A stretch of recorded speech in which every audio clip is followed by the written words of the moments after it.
আপোনালোক সকলোকে মই ইউটিউব চেনেললৈ স্বাগতম জনাইছোঁ। আজি মই বনাবলৈ লৈছোঁ মিক্স ভেজৰ এটা ৰেচিপি। আহক তেনেহ'লে তাৰ বাবে প্ৰয়োজন হোৱা সামগ্ৰীসমূহ এবাৰ চাই লওঁ।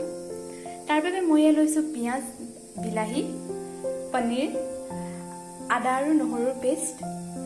চব্জি ভিতৰত এয়া মই লৈছোঁ ব্ৰকলি, ফুলকবি, বিন, মটৰ, আলু আৰু গাজৰ। মিক্স ভেজৰ গ্ৰেভিটো বনাবৰ কাৰণে মই প্ৰথমে বিলাহী আৰু পিঁয়াজখিনি ভাজি লৈ তাৰ এটা পেষ্ট বনাই ল'ম। পনীৰখিনি ফ্ৰাই কৰি ল'ম আৰু ইয়াত থকা চব্জিখিনিও মই অলপ অলপ ফ্ৰাই কৰি ল'ম। আহক তেনেহ'লে আজিৰ ৰেচিপিটো আৰম্ভ কৰোঁ। আপোনালোকে যদি মোৰ ভিডিঅ'বোৰ চাই ভাল পাইছে তেনেহ'লে লাইক কৰিব, কমেণ্ট কৰিব আৰু মোৰ চেনেলটো ছাবস্ক্ৰাইব কৰিব। তেল মই ইয়াত ৰিফাইন তেল ব্যৱহাৰ কৰিছোঁ, আপোনালোকে মিঠাতেলো দিব পাৰে। এতিয়া ইয়াত মই পিঁয়াজখিনি দি দিম। পিঁয়াজখিনি দেখিছে মই ডাঙৰ ডাঙৰকৈ লৈছোঁ, কাৰণ এইখিনি মই মিক্সিত দিব লাগিব। এইটো বিলাহীখিনিও এতিয়া দি দিম। নহৰুখিনি আপোনালোকে গোটাকৈও দিব পাৰে, মই অলপ গুড়ি কৰি দিছোঁ। এইখিনি দি ভালদৰে লৰাই দিম।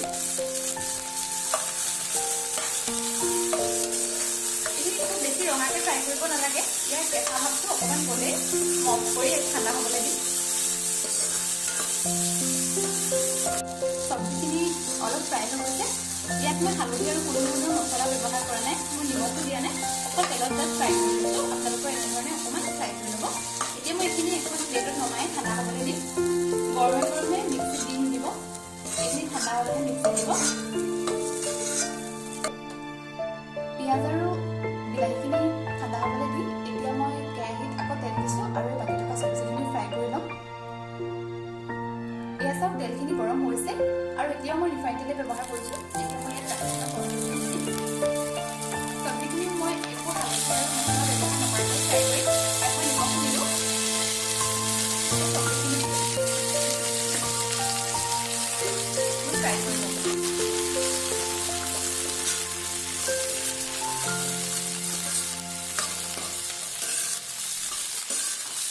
এয়া মই পনীৰখিনি ফ্ৰাই কৰি লৈছোঁ। পনীৰখিনি বহুত বেছি ফ্ৰাই কৰিব নালাগে, অকণমান ফ্ৰাই কৰি ল'লে হ'ব। এতিয়া মোৰ গ্ৰেভিখিনি সিজিয়ে যাব।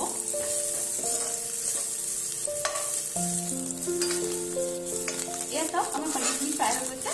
এতিয়া মই পনীৰখিনি কাটি ল'ম। এতিয়া মই ইয়াত গৰমীয়া চামুচ দিছোঁ আৰু পনীৰ ফ্ৰাই কৰা তেলখিনি আছে, ৰিফাইন তেল আৰু গৰমীয়া মই দুটাই দিছোঁ। এয়া চাওক, আমাৰ তেলখিনি গৰম হৈছে আৰু এতিয়া ইয়াত মই শুকান মছলা দিছোঁ।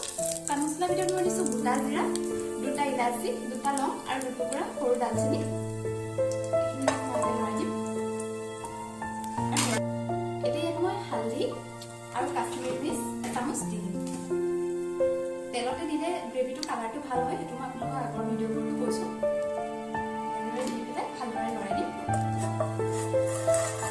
গেছটো মই একেবাৰে কমত ৰাখিছোঁ, নহ'লে মছলাখিনি জ্বলি যাব, হালধিখিনি জ্বলি যাব আৰু চব্জিটো ক'লা হৈ যাব পাৰে। বন্ধু বান্ধৱীসকল, এয়া চাওক, পিঁয়াজ আৰু বিলাহীৰ পেষ্টটো মই বনাই লৈছোঁ। ইয়াত মই গ্ৰাইণ্ড কৰোঁতে অকণমান গাখীৰ দি দিছিলোঁ। গাখীৰ দিলে গ্ৰেভিটো ভাল হ'ব বেছি। এতিয়া মই এইখিনি ইয়াত দি দিম।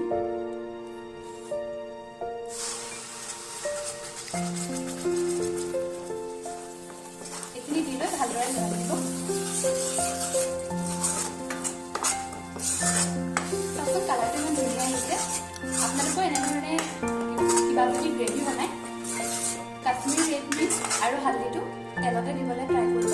তেতিয়া গ্ৰেভিটো ৰংটো সঁচাই বৰ ধুনীয়া হয় দেখাত। এতিয়া এইখিনি মই অকণমান সিজিবলৈ দিম। এইখিনিত এতিয়া মই ধনিয়া পাউডাৰ আৰু গৰম মছলা দি দিম।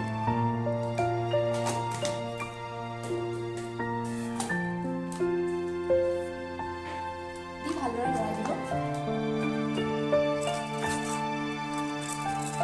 আৰু উতল অহালৈকে ঢাকি থৈ দিম। এয়া চাওক, আমাৰ গ্ৰেভিটো উতল আহিছে। এতিয়া ইয়াত মই চব্জিখিনি দি দিম। চব্জিখিনি দি ভালদৰে লৰাই দিম।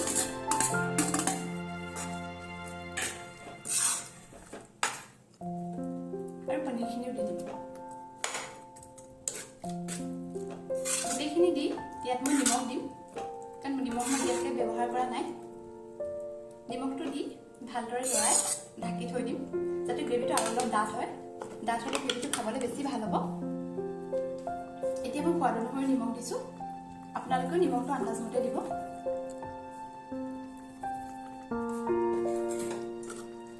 বিলাহী দিয়াৰ বাবে ইয়াত মই অকণমান চেনি দিম দুটামান এটা পিঞ্চ বুলি যিটো কয় সিমান অকণ চেনি দিলে হ'ব এতিয়া নিমখ আৰু চেনিখিনি দি ভালদৰে লৰাই অলপ সময় ঢাকি থৈ দিম আৰু গ্ৰেভিটো ডাঠ হ'বলৈ দিম বন্ধু-বান্ধৱীসকল এয়া চাওক আমাৰ মিক্স ভেজটো ৰেডি হৈছে এতিয়া একেবাৰে শেষত মই ইয়াত দিম ক্ৰীমটো মই ফ্ৰিজৰ পৰা উলিয়াই অকণমান গাখীৰ দি ফেটি লৈছোঁ নহ'লে বৰ ডাঠ হৈ থাকে